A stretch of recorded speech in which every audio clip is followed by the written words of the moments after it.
parti.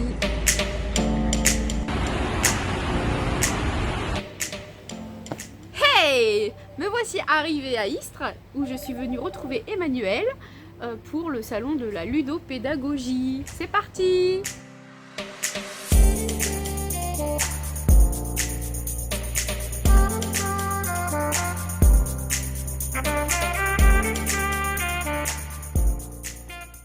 Les séances interactives vont avoir lieu avec ces boîtiers de vote électroniques que vous avez sur les tables. Je vais avoir une série de questions à vous poser. Je vais avoir 5-6 questions histoire de se mettre un petit peu dans le bain. Pour chaque question, ça sera sous forme de quiz. 4 réponses possibles.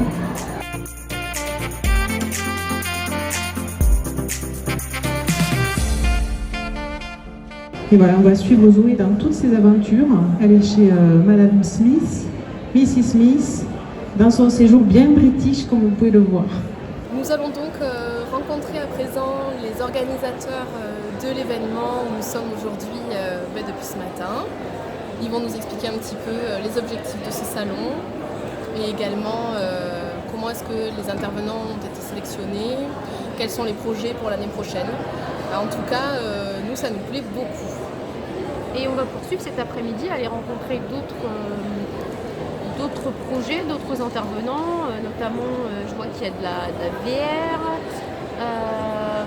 et plusieurs autres typologies de jeux, mais on vous en parle un peu plus tard.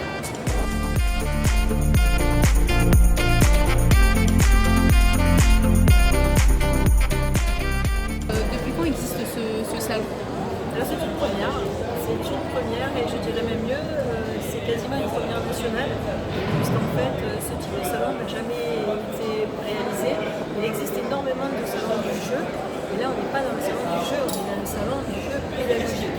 Et dans la pratique pédagogique au travers du jeu, qui peut concerner énormément de domaines, bien sûr la sensibilisation à l'environnement, le développement durable, mais aussi la cohésion sociale, le management, la gestion des conflits, etc. Donc, du coup, là, vous avez répondu aussi à pourquoi ce salon. Alors l'objectif, c'était de rassembler justement des professionnels qui avaient en commun d'utiliser le jeu dans un travail de transmission, de sensibilisation, d'éducation, divers types de formation. Et on s'est rendu compte qu'on avait une connaissance de la diversité des usages ludopédagogiques. Mais on ne s'attendait pas à ce que ce soit aussi diversifié. Ici, on a des gens qui travaillent dans le secteur de l'animation socio-culturelle, mais aussi dans le secteur sanitaire et social, mais aussi dans l'industrie, mais voilà. Et on en a dans le management, dans la gestion de projet, on a quelqu'un qui fait des jeux sur l'apprentissage dans le domaine du génie mécanique, par exemple. On a nous-mêmes été surpris par la diversité des professionnels qui se tournaient vers nous pour participer à ce salon.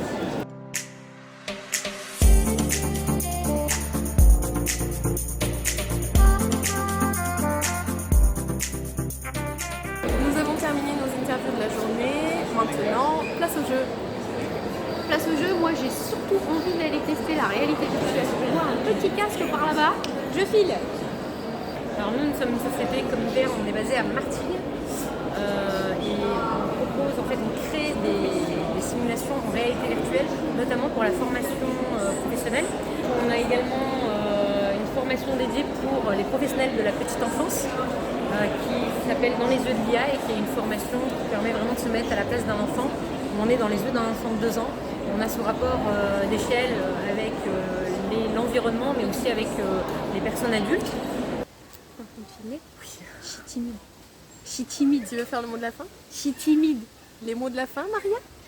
Les mots de la fin, on a passé une journée intense, très riche.